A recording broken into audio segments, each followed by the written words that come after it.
Welcome to Lift Your Leg. This is Monique Anstee from the Naughty Dog in Victoria, BC, and author of As Your Dog Thinketh. And Jill Brown from Calgary, Alberta, the bag lady.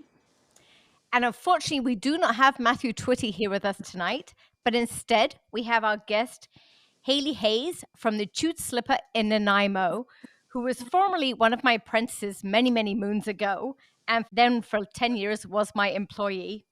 I would say now she's one of the best minds I have to bounce ideas off. She is joining us in replacement for Matthew. Welcome, Hayley. Hello, and I'm absolutely flattered with that introduction. I feel like that's a lot to live up to. I never got that introduction. No, I don't think you did. Jill, it might have to do with your sign-in name. Maybe. Care to share? No. All right. Tonight we are discussing what makes a dog handler. So first one up is Jill.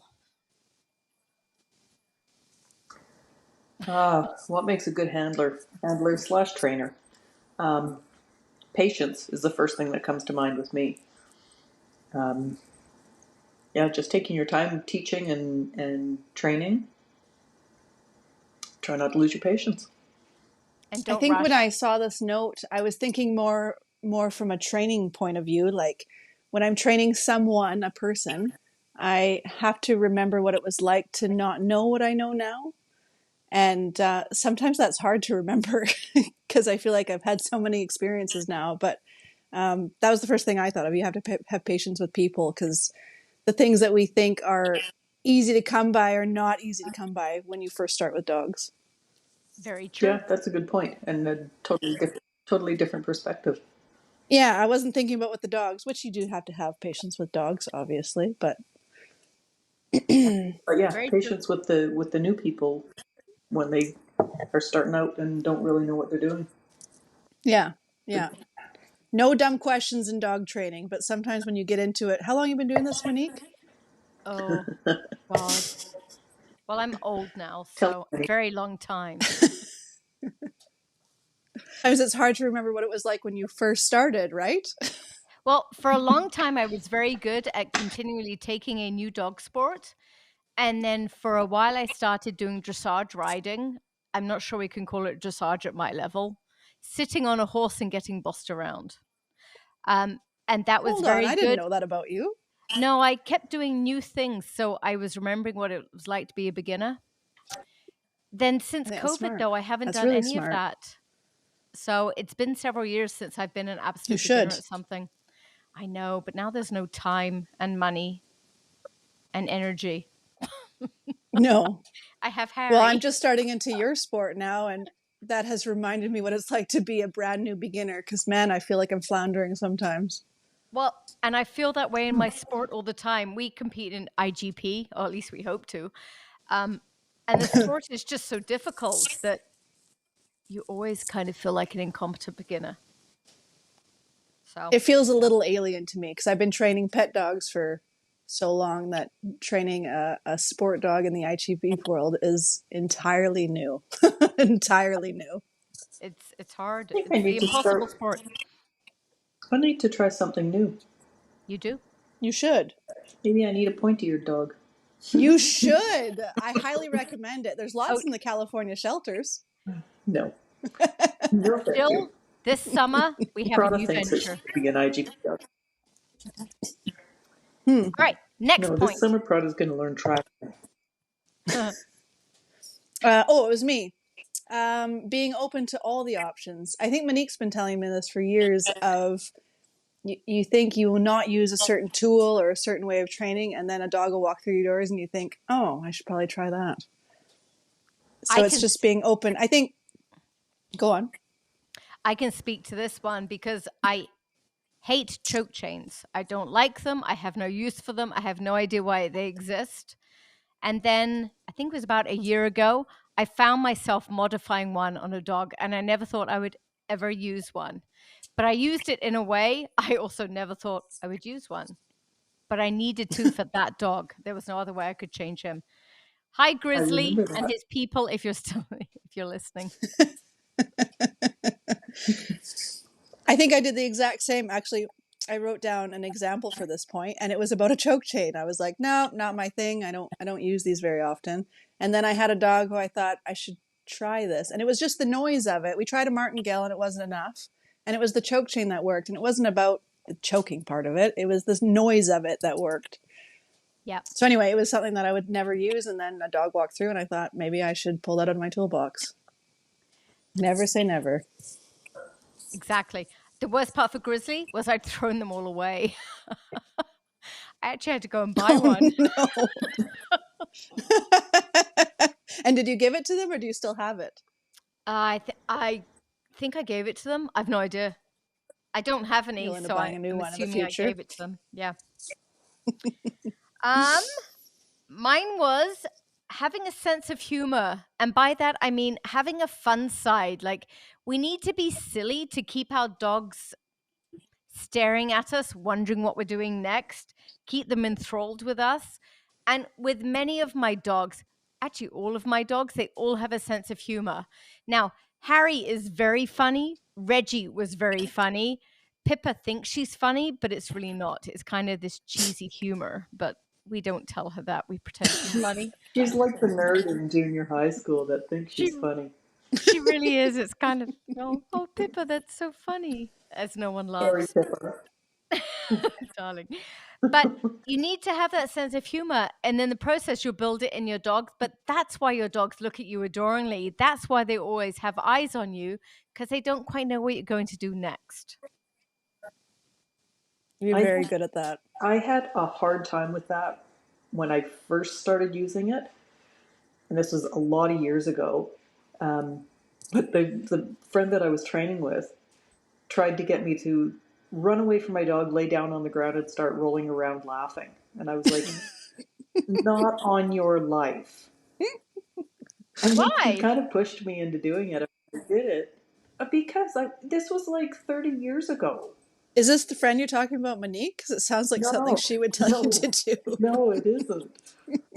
But yeah, I was like, no, I can't do that. And then when I finally got the nerve up to do it, I saw this immediate change in my dog where she was like, what are you doing? And why are you having so much fun?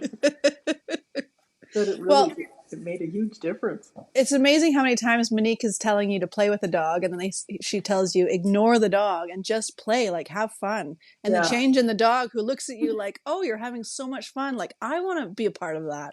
And it's not about the dog. It's almost like shoving them away. Like get out of here. I'm having my own fun, and it makes them want to be a part of whatever you're doing even more. yeah. Anyway, that's what I thought of when I think of sense of humor with dogs. It's just doing it, and then your dog thinks you're hilarious. Roll their eyes, but your dog thinks it's Talking of playing, we get so stuck doing the same moves again and again and again. And I think part of being funny in that is not doing the same moves. It's like, do the same, do the same, do the same. And just as they expect to know what's coming next, throw a curveball at them and totally surprise them. And then they look at you oddly, do something again, and then go back to the same. So just kind of think that they know what's going to happen and sideswipe them, so to speak. Keep them guessing. It certainly keeps them way more engaged. It's Yes. something I've had to learn with Jimmy. I can't just do the same over. He's like, yeah, whatever. I'll do something more entertaining. But if I Exactly. totally throw a curveball at him, he's like, oh, all right. He's way Yep. more interested. All right, who's next? Hayley, you're next. Oh, it's about being humble. I can't tell you how many times I've been proven wrong, and I just have to accept it. And I was thinking about like a good example, and my darling pit bull Millie, who is now passed, she used to bark at the door and the doorbell all the time. And I used to tell her, shut up, go lay down, enough of this. But it would never change her mind. She'd go lay down, but she'd still be kind of angry about the door. And then my partner Steele one day got her amped up with it. He was telling her, yeah, go get the door. Let's go. I'll join you. Let's do this together. But he would say it kind of lighthearted and fun, and it entirely changed her point of view. She thought it was hilarious. Her tail was wagging. She was excited with him. She was still barking a little bit, but her opinion about the door knocking was totally different. And I thought, okay, I guess I'll learn something from someone who's entirely not a dog person. And that really humbled me because I had been training dogs for many years, and this guy who didn't like dogs changed my dog's opinion about something. So a humbling experience, to say the least. That's funny. That's funny. Yeah, to stay as a competitor, you have to be humble. Otherwise, you start becoming one of those people that stands behind the baby gates with lots of opinions about how they could do it better. Competing is hard. Competing itself keeps you humble. Yeah. Self-reflection. I think as training of dogs in sports as we are eternal students. We learn by trial and error what works, what doesn't, and it's difficult. So you always have to reflect inwards about, like, did this work? How can I improve it? What do I need to try next time? And then remember what didn't work, because that might be useful if you're trying to get a different behavior in a dog. Remember the response that got. When I saw that note, I thought the times that I've recorded myself training with Jimmy and looked back on and thought, oh, I have a lot to change. That requires some self-reflection for sure, especially when you're seeing it recorded back to you. That's Perseverance. You have to learn how to stick to something, even if it's not working. Don't give up too quickly. Because I can't tell you how many times I've tried to help someone with something and they'll say, I've tried that. Didn't work. That it didn't work. And they tried it once or twice. And oftentimes it takes 5 or 6 times, and then the light bulb goes on and they're like, yeah, I got it. So stick to something that you're trying, but also just persevere in your general training. Like even when it goes bad, like just keep doing it. Yep, keep going back, keep trying to make it better. When I first got Jimmy, Monique can attest to this, he didn't know how to bark. He was just a screamer. And I'm not going to lie, there's times terrible. I thought, I just need to adopt him out because this is never going to work. But let me tell you, perseverance got me through his screaming moments because we now have a barking dog. Nice. It was terrible. He sounded like a drugged seal. It was worse. I mean, whatever you're imagining, it was worse than that. It was bad. I don't even have recordings of it. I have recordings of him kind of once he started to bark. I started recording it because I wanted to remember. Went back and looked, and I have none of him screaming. So clearly I wanted no evidence of that happening. Of mine. It's true, though. If it's difficult, dig deep, keep going. Sometimes you don't need to change. You just have to get over the hump. Just keep doing it. Change the habits. Like, just go for it. Totally agree. Yeah. I had one happen just like last week. I had an occurrence because Prada's now 4, almost 4, and I've been trying to teach her a twist and a spin verbally for 4 years. Now, I mean, let's give her some credit. I have not been very consistent and I haven't done it, but on one particular day I decided today's the day. You're going to learn it now. Of course she didn't. But 3 days later, I've got this dog that now knows spin and twist on a verbal just because I stuck it out for 3 days. Well, what's interesting about that is sometimes you can teach something over and over and over in one session, but it's almost like putting them away and then revisiting it at, 2 days later. They're like, I thought about it and now I understand. Absolutely.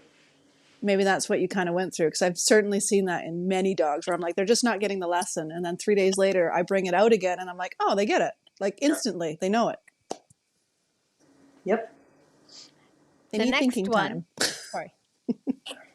The next one is body awareness. And Jill was very mean and laughed at me for this one. But I think sometimes, I know you guys laugh. I said you're so weird. That's even worse. Sometimes you have to fight your automatic responses, such as if I see another dog walking towards me, I need to fight the urge to correct mine to stop him from lunging in advance. So it's fighting the automatic and having the body awareness to know that, to stop myself from ending up in the ditch as a dog is walking towards me because I think mine might respond. Plant your feet, stand still, relax your muscles. All of these are the complete opposite of what you're wanting to do. So be aware of your body and control what your body is doing rather than just automatically happening and you going along for the ride. I remember when I used to teach growl class for you, I used to tell people everything you want to do automatically, do the opposite of.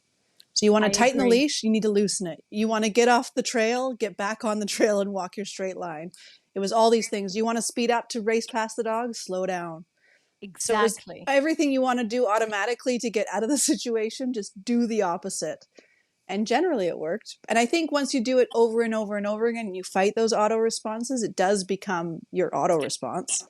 I agree. Like I find now if I'm passing a dog with a dog who's reactive, I'm automatically loosening my shoulder.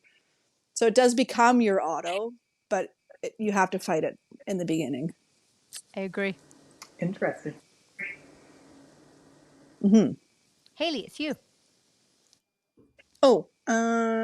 Right. Don't deny your dog the difficult lessons, which kind of goes with your auto responses.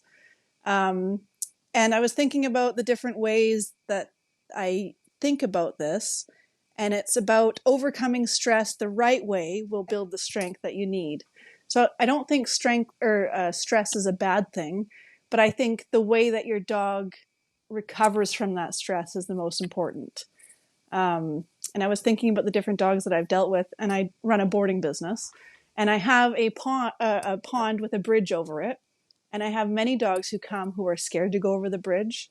And I had this one dog who I think about often when I think about this, who didn't want to go over it, and I just added a little bit of leash pressure and added a little bit of fun, like get on the bridge, come on, let's go, we're walking over it. And he was a little bit nervous at first, and he was shaking the whole way walking across that bridge. And then he got off the bridge, and it was like big celebration. He had the biggest zoomies around that field afterwards, and he was so excited.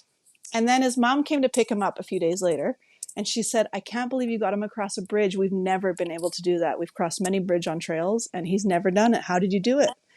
And I just didn't let him sit in his stress. It was like, come on, we're doing this. Let's go. And he did it and overcame it. And he overcame that stress beautifully. And then he was across that bridge on many occasions without an issue. So I think you need to let your dogs go through these difficult moments and see them come out of it alive. And then they're so excited about the tough thing they did. And I think people are too worried about the stress to begin with and think, I need to get my dog out of that. No, let them go through it, but teach them how to get out of it is the important part. Let them go through the difficult thing. They need to see the light at the end of the tunnel to realize they survived and they are stronger than they thought they were. And they're so proud of themselves when they've done it. Yeah, it's so cool to see them so proud. And I think people are missing that moment because it's so exciting to see them so proud of themselves. Yeah. I love so it. agree. It's a cool experience to see dogs do that. Sometimes it's the little things like their ball rolling under the couch. Like we instantly just go and get it for them. Instead, if they can't get if their arms aren't long enough, so to speak, go get that ball, move it to within 2 inches of the couch, and let them work it out from there. Like, don't solve their entire problem for them. Make their issue easier, but don't take the entire problem solving away from them. Leave some for them to feel accomplished about. Yeah, it's amazing watching a dog feel accomplished. And I think we take that from them so often because we don't like them to see them stressed.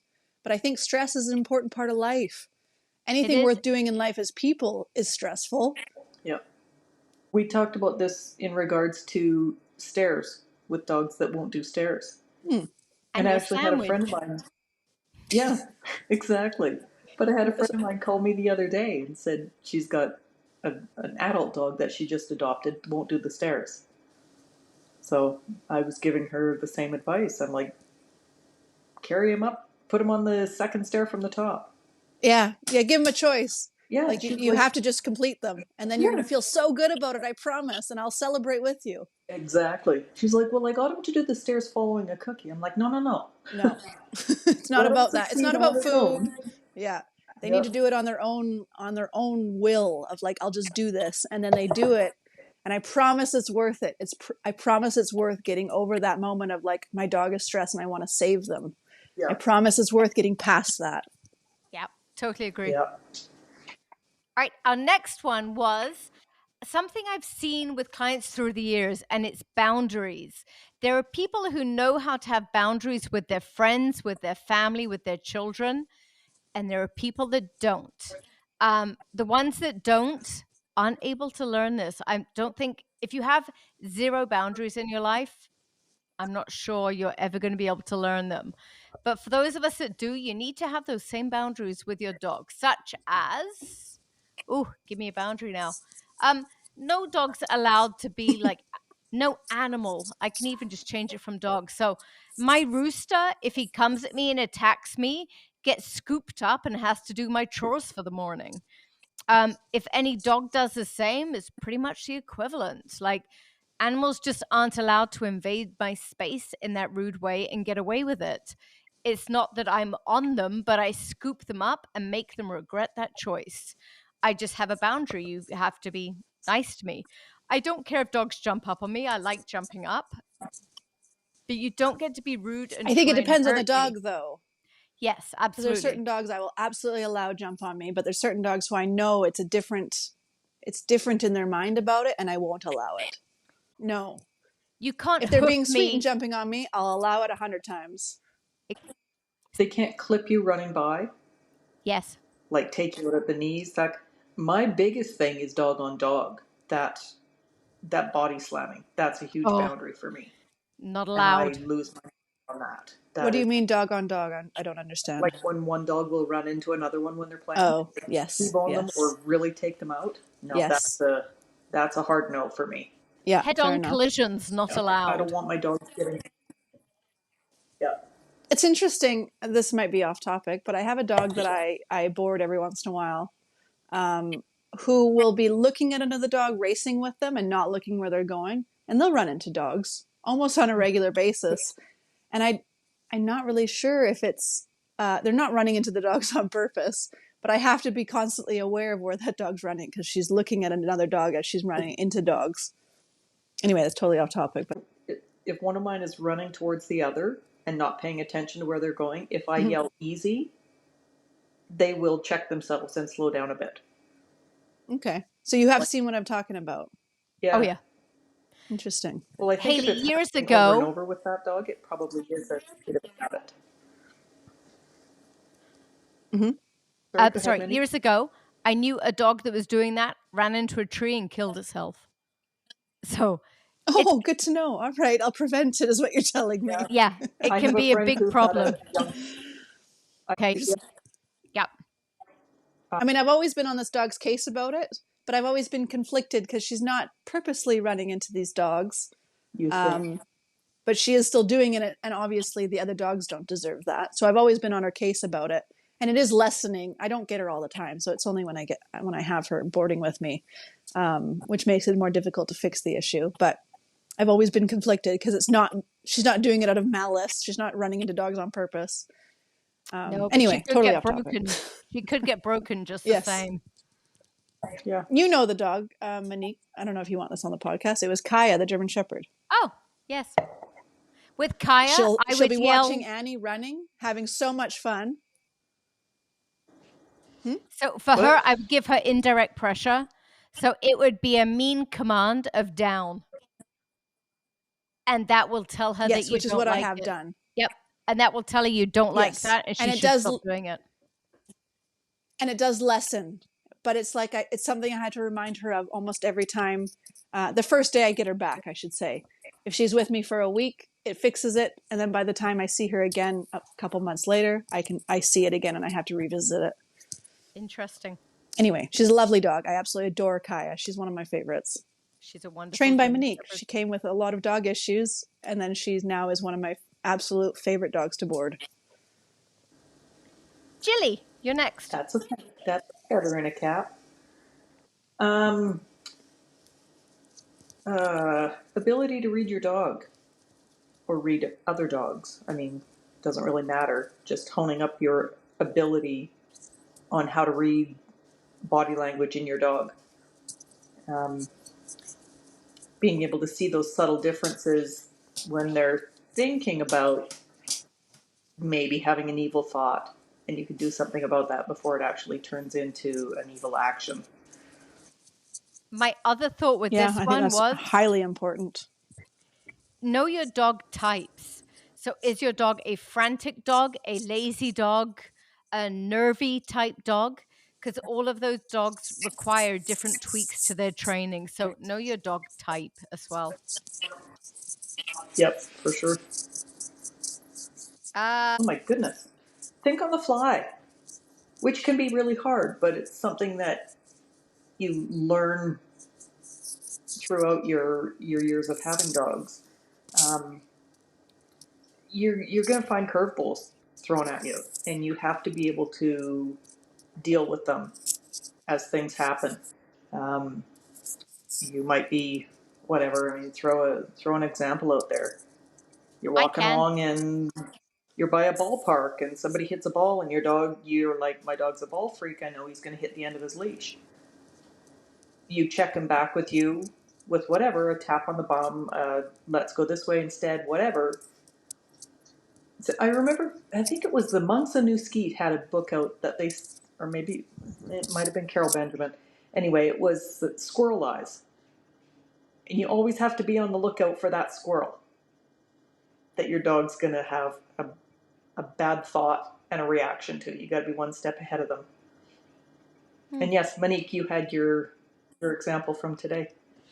My one dear darling client today had a German Shepherd come charging at her, and in the process of charging, broke the rope that it was on, and then had a big long distance to gallop towards her. And she thought she'd broken all of her training because she got the dog on the nose with the end of her leash and then yelled at it and stopped it from getting to her dog. That was thinking on the fly. She totally protected her dog. Her dog knew she was being protected, and she stopped the situation from getting exponentially worse. So, well done, Ruby's mum. You did it. But that's thinking on the fly. In Well, those moments, you don't have time to think. You just have to get in there and do something. And she did the right thing. that's a gold star for Ruby's mom. Exactly. Absolutely. I think you guys touched on this point on another podcast about even if it's the wrong thing, just do it. Yes. Yeah. Reflect on it Absolutely. later. If it's the wrong, so be it. But do something, which is the same as think on the fly. Just go for it. Yeah. If you make one mistake, it's not the end of the world. You can go back No. and fix it later, but do something rather than do Totally agree. nothing. Which goes back to the self-reflective. Do it and then reflect later and decide if it was the right thing or not. Yep. Yep. And you might have to have a glass of wine to get over it because it might be really the wrong thing to do. But whatever. I mean, And forgive tomorrow comes, yourself. the At sun least comes you did. up. It's not the end of the world. Exactly. At least you did something. Well done. I know that it's Yep. not a point on here, but I think that should be one of them to be a good dog handler. Learn to forgive yourself. I thought you were going I to say agree. learn to drink wine. Maybe both. Forgive yourself and have a glass of wine. That should be my bumper sticker. All right. My next one is not always the same old, same old. Change it up. Because anything all the time is no longer good. Keep them guessing. Don't get them bored. So right now I'm working on a training exercise with Harry to build up his prey drive. But if I keep doing the same exercise, it gets boring. And at that point, it will no longer be building him up, be fun, and be exciting. So even though we're working on this one particular exercise, I have to keep tweaking it, changing it, so that we're moving forward, keeping it fun, keeping it real. So don't do the same thing all the time because it loses its effect. Keep changing it. Mm-hmm. Right. You can keep, like, it can be the same exercise you're focusing on, but you've got to change the stuff surrounding it so that it seems like they're doing something different. Exactly. Or even changing the environment that you're doing the same thing, but change the environment that you're doing it in. Exactly. Yep. Well said, ladies. So my thoughts with Harry moving forward is it needs to be up a tree, it needs to be on a car, which is changing the environment. And then the stuff within it, it doesn't look exactly the same every time. So we're starting in different ways, we're ending in different ways. Like it's the same thing, but it just looks different all the time so he doesn't get bored. Because if he gets bored, I'm not going to get the enthusiasm out of him that I'm wanting to get. This makes me think about the fact. So I recently got Jimmy, who's a Malinois, and he is entirely different than the dogs I've raised before. I've had Millie the Pit Bull, Annie the Border Collie, and Chloe the Rottie Mix. And I think with Millie, I could keep it the same, and she would be enthralled because she loved food so much. So I could do the same thing over and over and over, and she'd be in it. Yep. Jimmy, on the other hand, I need to be changing it up, or else he's like, yeah, whatever. I can do something more entertaining than this.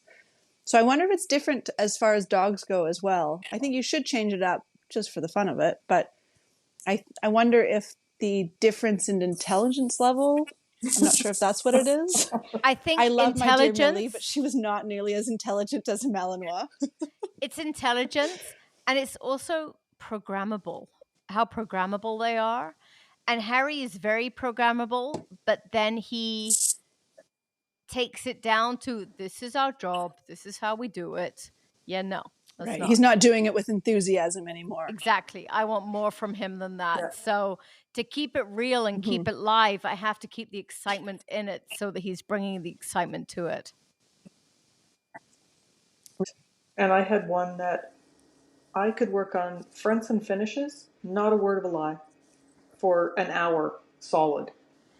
And this dog would continue to give her all just because she knew that there'd be a cookie coming. That was Millie. Didn't Yeah. matter what I was doing. She knew food was involved. She would do it over and over and over again. Yep. Jimmy is not that dog. Was she the smartest dog? Maybe not, but she learned one time in her entire life that I know that she gave up, and it was because I was stupid, and she finally just was like, "You're dumber than me. I'm walking away from this." But no, she would never stop if there was food involved. I think this is also why a lot of people struggle with the herding breeds, the pointy-eared dogs who are just smarter than that, because they want to do the same exercise over and over again, and the dogs are like, I'm over this. I don't want to do this anymore.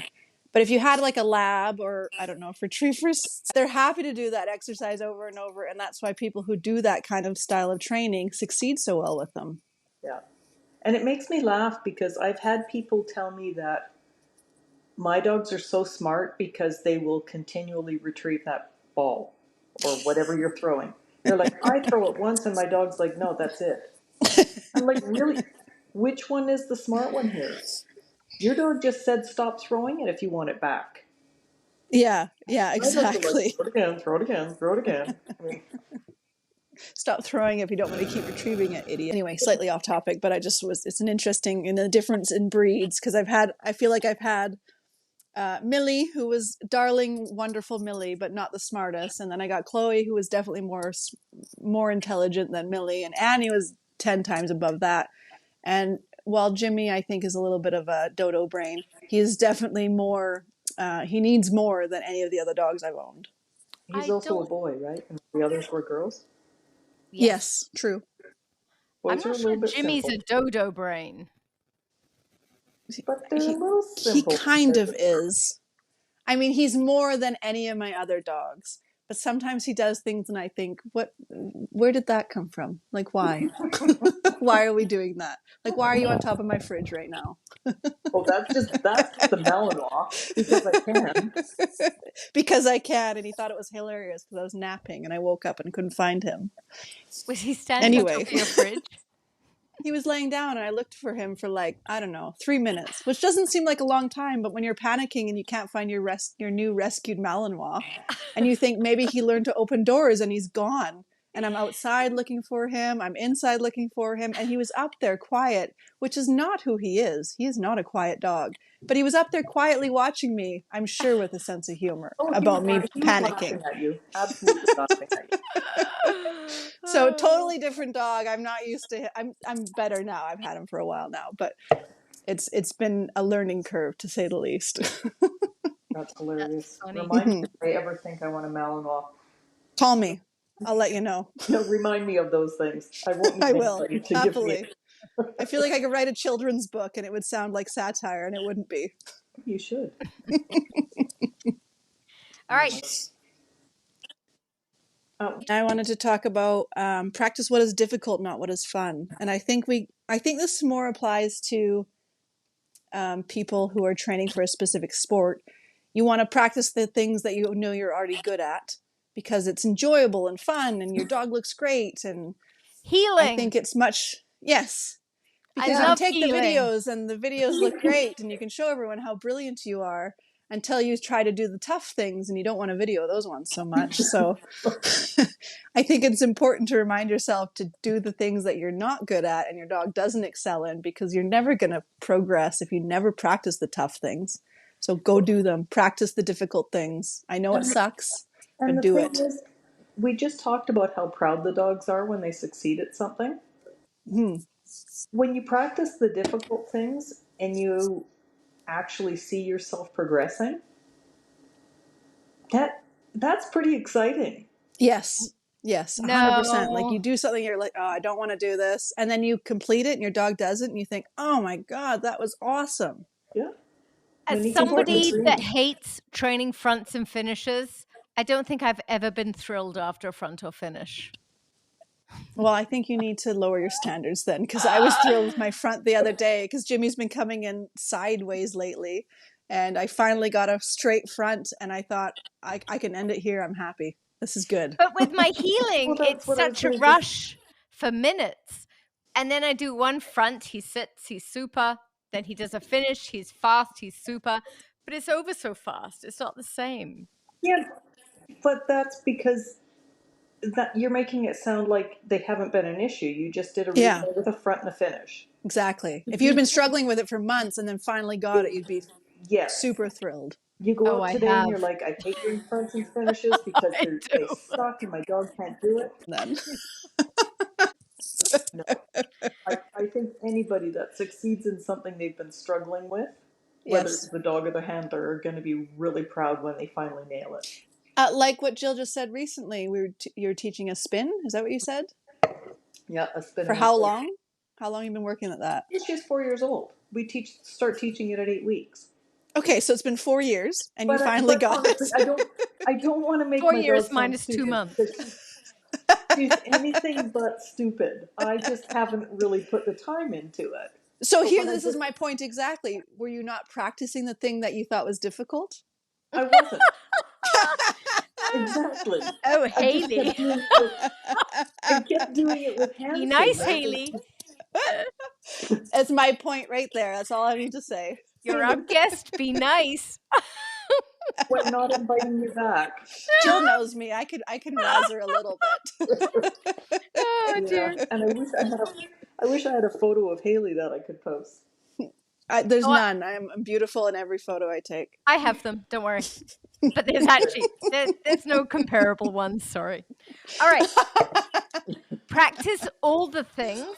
And then as we practice, I think I'm going to stick with the female species here. I think a lot of women struggle moving forwards. We like to keep them at the place where our dogs feel happy with where they're at.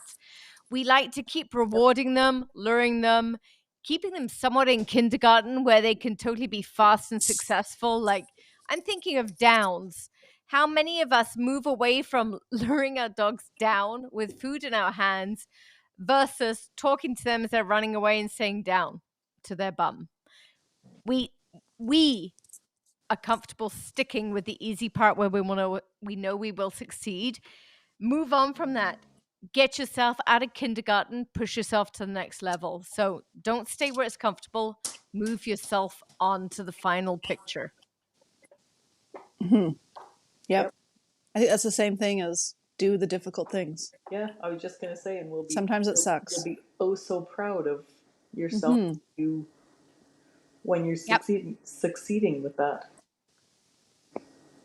Oh, I wanted to talk about micromanaging our dogs and hovering over them. I listened to this really interesting, I don't know if she was a psychologist, but she had really interesting points. She was talking about how in a scientific study, if they want to add in controlled stress, they bring in someone who monitors the subject in the experiment. And that adds in stress. This is people. Yes, yes. But she was relaying it about children, about how we've gone from letting kids walk to the school bus on their own or walk home from the school bus on their own. And now we are monitoring their phones and checking in where they're at, and they can't be anywhere we're not watching them. So her point of view is just saying that with kids, we've added in all this unnecessary stress. And she related to the fact that we do this in scientific experiments because we want to add in stress. And I think it's this very similar to dogs. As soon as I heard it, I thought people are doing that with dogs. Dogs are no longer allowed to just be free and do the things and make the mistakes and experience life without us standing over them and micromanaging them. I think the freedom to be a dog and eat the pine cone, or at my place, eat the chicken poo. I can't tell you how many people who drop off dogs and the dogs are eating chicken poo and the people are like, no, don't do that. Drop it, leave it. And I'm like, oh, when you leave, they're going to eat a couple pounds of it and they'll be fine. I promise you. Like, it's okay. They'll survive, but let them be dogs. Like, let them go and do these things. Hayley sent this link to me of the study, at least of what she was listening to. And so the psychologist was talking about, in a scientific experiment for humans, when they want to add in the factor of stress to compare the difference of what they're looking at, the stress factor that they actually add in is monitoring of the humans.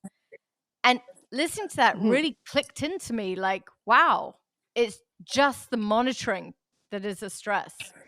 So relaying they're that, not saying anything. They're just standing there. They're just standing there watching you. And the factor of just being watched is the stress component that they're adding. So think of all of our dogs nowadays and how they're being trained and constantly watched. And maybe this is a big piece in why our dogs have so much stress nowadays. Well, it's interesting. It made me think about, because I run a little boarding kennel and it's just small. It's not huge. But I get a lot of dogs who have difficulty in regular boarding. They can't go to regular boarding because they have so-and-so issue. And they come here and they get freedom. Like, they get to run and they get to do things that they wouldn't normally be allowed to do. And they succeed here. I very rarely see the massive issues that many people have with their dogs. And it's not for lack of effort on their part. But I think it's just the freedom to go be a dog that makes them think, oh, they can breathe the fresh air and not have me sitting on them and making sure they're doing right.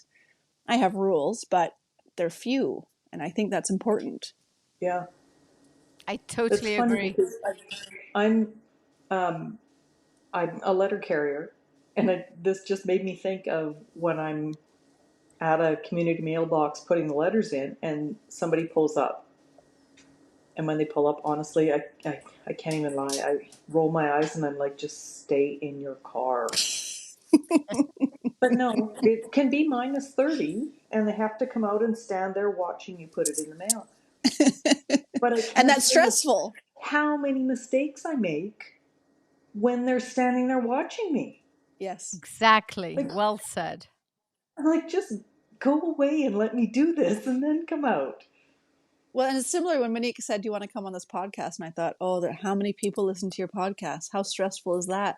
But how many times have I spoken to Monique about the different topics that she's going to discuss on the podcast? Exactly. And it's normal. I talk to her without a worry. And as soon as I know that there's going to be people listening, I'm like, oh, I need a drink. I need time to think about this. Like, I'm panicked. It's stress. Exactly. It's so true. When you look at it as just 3 people sitting here chatting, it's no big deal. Oh, yeah. Think about all the others that are listening. It gets a little stressful. Yes. Don't think about it. And can you imagine our dogs? Our dogs are the same, though. Exactly the same. You sit and hover over them. There's no way they're not being stressed about you sitting there and micromanaging their life. Let them be a dog. So putting this back to dogs and training, think about the increase in stress and anxiety when you're out there training your dog and you have somebody watching you. Even when I'm training my dog and Monique is watching me, it's like she's there giving me pointers to make things better. But just having that one person watching what I'm doing with my dog increases my stress and anxiety. 100%. Well, I'm taking a class right now with Monique with my dog Chloe. And she said, we need to mimic the stress of what is going to be like when you go into the ring for your trial. Jimmy. No, Chloe. I might be taking Chloe into a competition obedience trial. My 12-year-old dog. We're going to try it.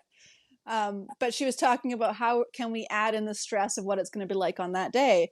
And I said, you need to ask your class after us to come early to sit and watch. Yeah. And I think it's just the sitting and watching. Well, that will be plenty of stress for me. I know that'll stress me out, having people sit there and watch me and my 12-year-old dog do whatever we're going to do. Yeah, absolutely. And they're lovely people. Like, I mean, I don't expect any of those people to sit there and razz us. I think they're lovely, but it doesn't matter. It's the watching and monitoring that is enough stress for me to make me not do everything I need to be doing exactly right. Yeah. Is it just introverts that struggle with being watched in this way, or is it extroverts too? I don't know. I'm 100% an introvert, so I couldn't answer. Me too. Me too. I think the extroverts enjoy being watched. So we need to ask So you this think they question to thrive Matthew, is what you're in saying? this? yes, Any you extroverts yeah, we know. you could ask Matthew. I could ask some of my friends here. David? We'll put it out into the ether. I'm sure there's extroverts listening to us right now. What is it like? Does it empower you, or does it make you want to shrink into a hole like I do? Exactly. Yep. Yes, it was. Any other points we want to bring up tonight? Good.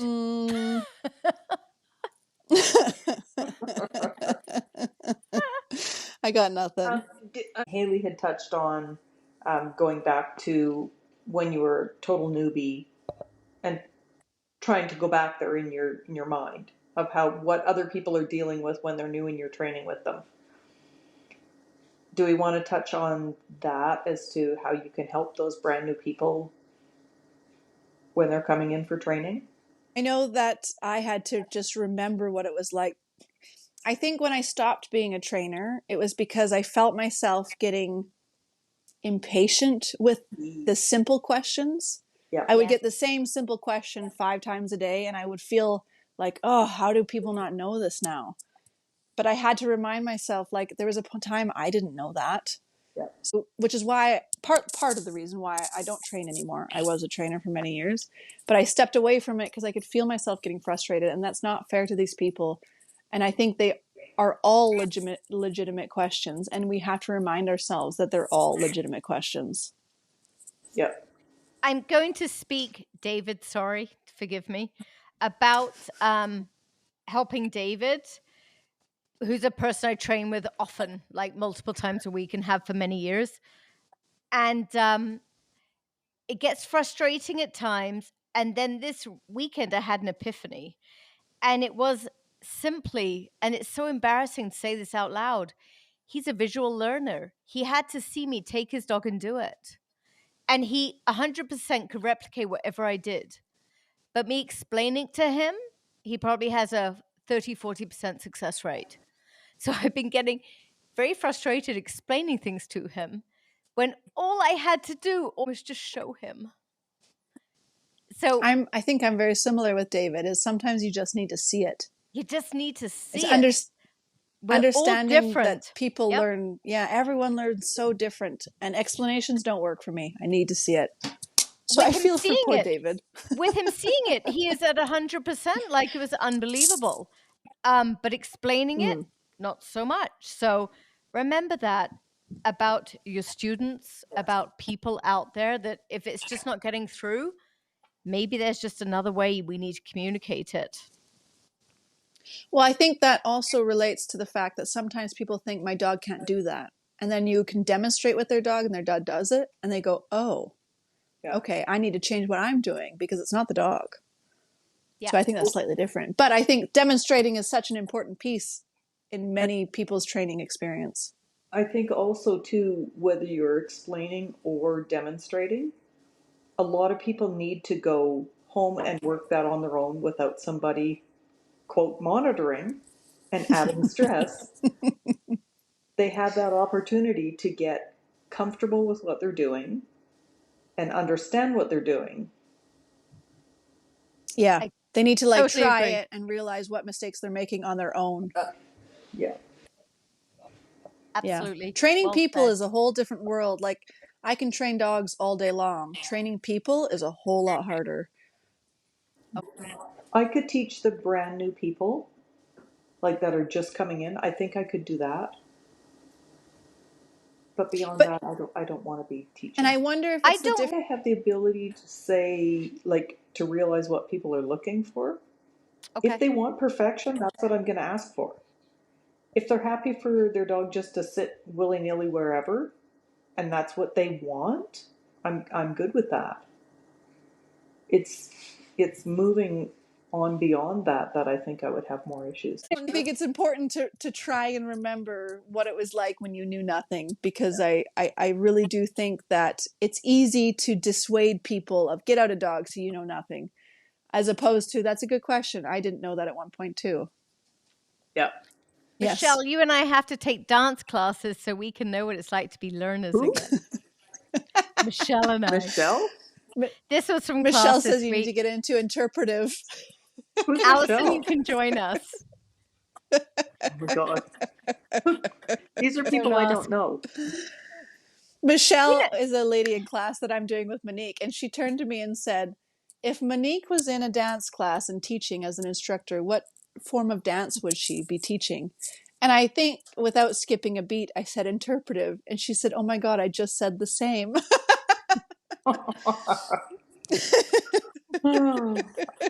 Yeah, I don't even know. Yes, true. True. Oh my But I god. do think it's important to do things that you're not used to doing or that you are a beginner, because it reminds you that you're going to ask the stupid questions and that's okay. And if your trainer is telling you they're stupid questions, they're not the trainer for you, Yeah, because you exactly. should ask the questions. Ask the Very, questions. very true. I agree. Ask the Yeah. questions. Always ask. Because especially I'm a terrible teacher at explaining things. Um, as in, I only give sufficient instructions to get the job done. I will happily explain why and all the reasons behind it, but I assume you know unless you ask. And this is more for Yes. my I regular was gonna say, classes than at a seminar. At the seminar, I'm better at explaining this stuff. But in regular classes, I assume you know. So speak up, ask me why. Feel free. yeah, I learned that from you fairly quickly because you are very um, short. Sounds like a nasty word, and I don't mean it like that. But you're short in your answers. Yep. But if you come back and say, "I don't know what you mean by that," then you're good at explaining. I can answer this for you, Jill, because I know Monique, that when she answers a question, it's because she thinks you're up there with her, as opposed to two levels down and you're like, I don't understand what your answer means even. Yeah. But she just expects that you're up there with her. So it's not like she's trying to be short with you. She just says, this is the answer that I would need. Totally. She's giving an answer to somebody who she thinks is her peer and at the Yes. same level as her. She looks at all her people like they know what she knows, and sometimes she forgets that they don't know what she knows. Yep. So she's looking at you highly. Don't take it offensively. Oh, this is like such a backhanded compliment. Go away, Hayley. Go away. You're not invited back. It is a backhanded compliment because you're brilliant, and I think you think everyone else is up there with you sometimes, but sometimes we're left in the dust thinking, I have no idea what she's talking about. No, You haven't it's been very left in the true. dust for many, many years. Neither of you. No, there's sometimes you say something and I think I got to think about that because I'm not sure. Or I'll ask you, but you're good to bounce ideas off of. I've called you many a time saying, I have this dog here and I'm not sure what to do about it. So you're a brilliant sounding board for me on many occasions. As are you. Oh, me Thank too. you. Like I'm stuck. I don't know what to do here, and then she throws something out, and I'm like, well, that was simple. Why? I think it's think of important to have those people in your life Yep. that who you think they know more. So I might as well talk to them, because if you think you know everything, you're certainly never going to go anywhere. And I recently had a dog in for boarding who I was like, I can't even put a leash on him. He's in the back of his crate growling at me. And I sent a video to Monique and I was like, this is what I have to deal with for the next week. Yes. And she kind of helped me walk me through it. And I got to a point where he was off leash running with dogs and he was wonderful. And he ended up doing a board and train with Monique. And he's come so far, so far. It's unbelievable. But she was the first person I was like, I need to talk to. I need to walk through this, at least bounce ideas off of. And I think it's important to have those people. Surround yourself with people who are better than you, is what they always say, isn't it? But the But I mean, irony even is Monique calls me and says, I have these issues, and we bounce ideas exactly. back and forth, and she will come to a point where, oh, okay, hold on, this is what I need to do. Yeah. Everybody has to have We this all have person to be a ideas. sounding block. Like, I've done step A, B, Yes. C, and D, but I'm not making any forward progress with this dog. What am I missing? And it's Yes. normally something so You need fresh incredibly eyes. obvious, but you need the fresh eyes to point it out. Well, have you done this? No. Well, maybe you Exactly. should. Yes. Good point. Thank you. Yes. And you Yes. just have to I have know the this. Why didn't I yeah. think of this? You have to have that outside voice Yeah. saying, "Try this." Like, we're all in the same boat. Everyone There's needs just someone to bounce ideas off. I think this is the difference with many trainers that I see popping up now is they have a cookie cutter idea of this is how I train a dog. I do A, B, C, and D, and I will get the product that I want at the end. But it's not that simple. Dogs aren't all the same. They all learn differently. So I may do A, B, and C, but I'm not getting to D. And I need to call someone and say, hey, like, where am I going wrong? And they can say, well, there's, 1, 2, 3, and 4 in the C step that you missed. Yeah. Or you haven't tried. Or It was maybe D isn't just appropriate for your dog.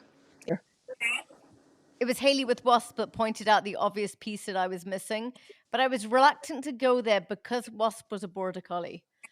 And sometimes you just have to get over your own expectations, your own head, your own ego, and just train the frickin' dog that's right in front of you. And I did. So thank you, Hayley, for pointing that out, because I did. And this goes way back to being humble. Is there's nothing wrong with saying, okay, you're right, I missed this point. I missed this. I didn't see it. Yep. Or I don't know what to do here. Or I don't know what to do. I can't tell you. Too stubborn to admit it with Wasp. Because she was a border collie, and I didn't need to do that with a border collie. I could do it my way, only I couldn't. I just had to. So. Yeah.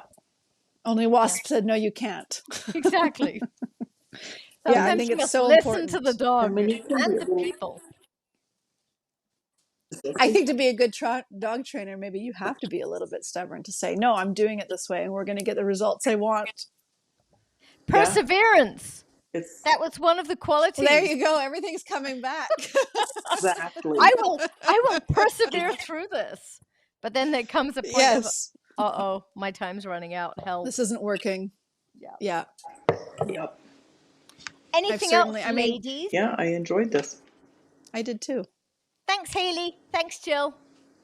This was fun. Alrighty. Anytime. Have me back, please. Most welcome. We'll see you next Tuesday. See you next Tuesday. Bye.